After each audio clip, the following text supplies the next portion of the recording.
Good morning. How are you? I hope you're great. Thank you so much for joining me. I'm really excited to be here with you. I want to share with you a story.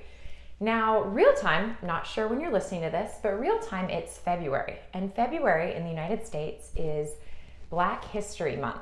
So, as a kid in school, you hear all these stories of African American heroes who were courageous and bold and did really important things sacrificially with their lives that forever changed the landscape of our nation.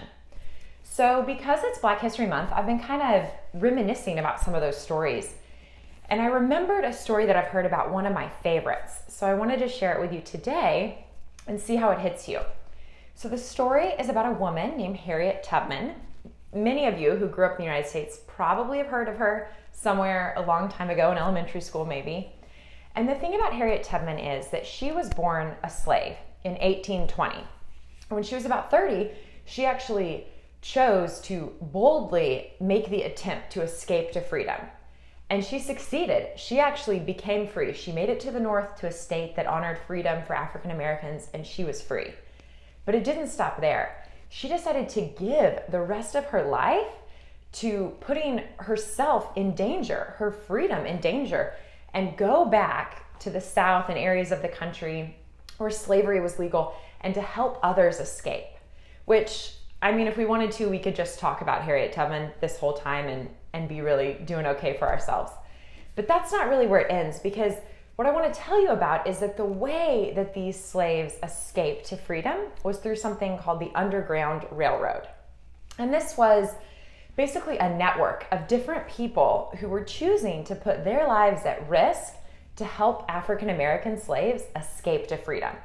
So it was people and businesses and homes and barns and land that were designated as safe spaces where when a slave, someone who was literally owned by someone else, left their, the plantation or farm where they lived or whatever, they actually, through this network, knew, okay, this is the next safe place. So they would make their way, at night or in a safe time to that next house, to that next farm, to that next person, etc. And all along the way were people just like Harriet who helped these slaves escape to freedom. But here's the crazy part.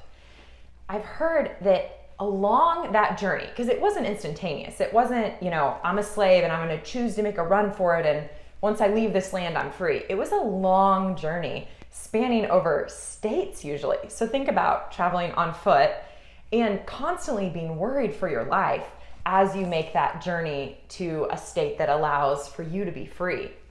And along that journey, there were many, many, many people who said, I can't handle it. I have to go back. I'm scared.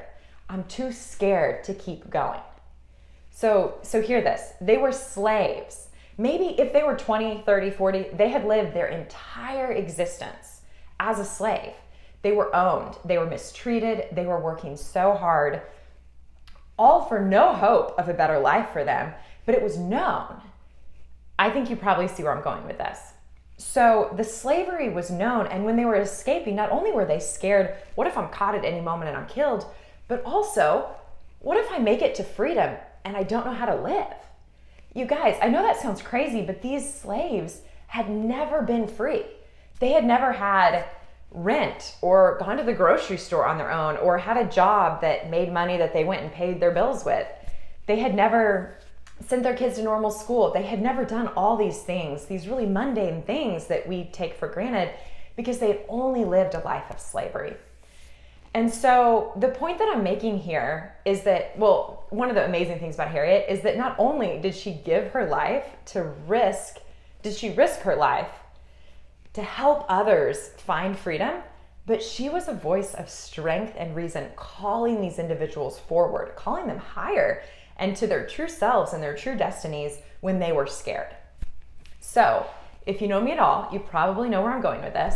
When I heard this story, I was struck. I was stopped dead in my tracks because I just knew that there are so many places in my life that God is beckoning me to freedom, and I'm just scared. You guys, I don't know the way. And it's not, I think a lot of times we wish freedom, whether that's freedom from, an addiction or an unhealthy pattern, or whether that's freedom from something like partnering with fear or control or anxiety, whatever it is in your life that God is really highlighting in this season that he wants you to be free from, we all wish and hope that it could be instantaneous, that we would just take one step of obedience and would be free and everything would be different. And God can definitely do that. He is the God of breakthrough, and he can heal instantly, and he can offer breakthrough however he wants.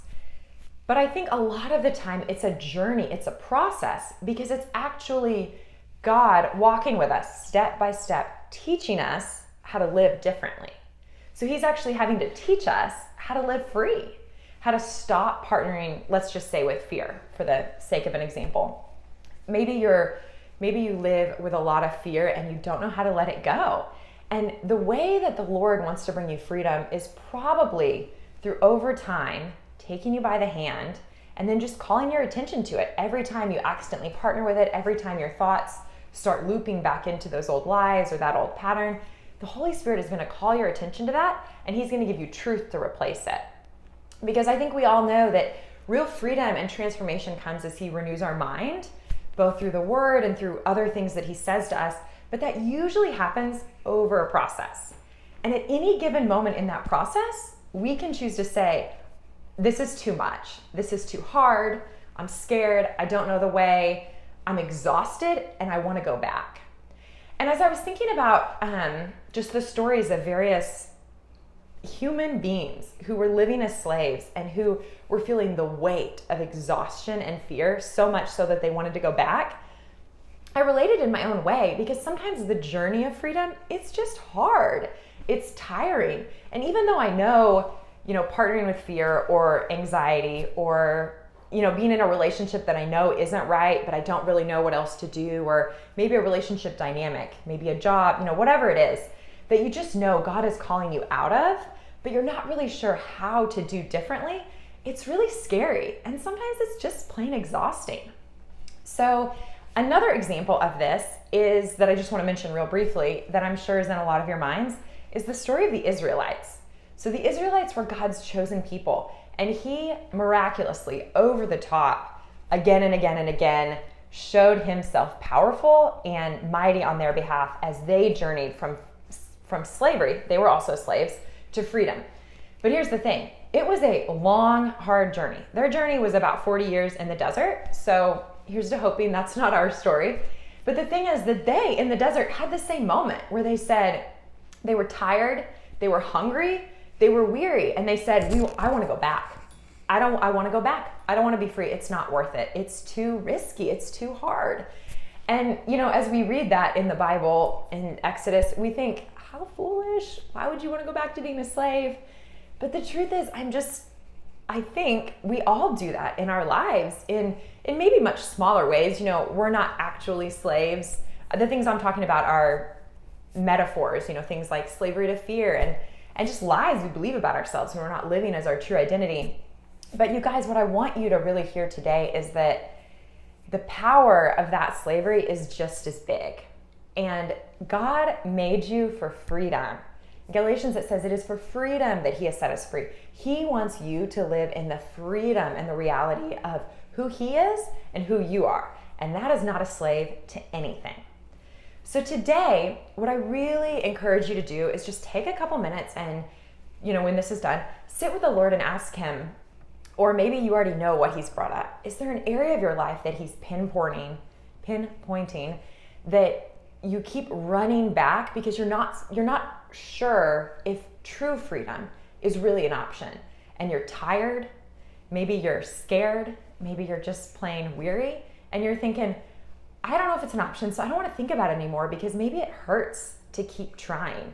Maybe to keep hoping feels really risky. And what I want you to do today is, choose to go there again with the Lord. Choose to come back to that place and say, okay, God, I believe that you've called me to something different in this area. I know as it is right now isn't what you have for me. And I want to be free. I want to know what you have for me in this area, but I don't know how. Will you show me how? And then you guys, this is always my advice because it is always tried and true advice. Just ask the Holy Spirit for help. Ask him as you go through this day and every day to get your attention, to call to you every time you proverbially run back to that land of, known that isn't working for you, slavery, etc., and ask him to show you how to do different in that very moment. Because I believe just like for our nation's heroes who escaped from literal slavery to literal freedom, it's going to be a process. It's our own Underground Railroad, if you will, of just walking with the Lord step by step by step and allowing him to teach us a different way. So that was a lot of words. I hope that this finds you well. And more than anything, I really hope that you spend some time with him today and you just recommit yourself to that process of freedom, and that you once again ask him for help, and just to soften your heart, to open your ears, to open your eyes, to just sensing what he says, how he leads each moment of the way, so that you can keep moving towards the freedom that he has for you. As always, ask any questions, leave comments below. If this was helpful, I'd love for you to share it with a friend. And I hope that you have a great day.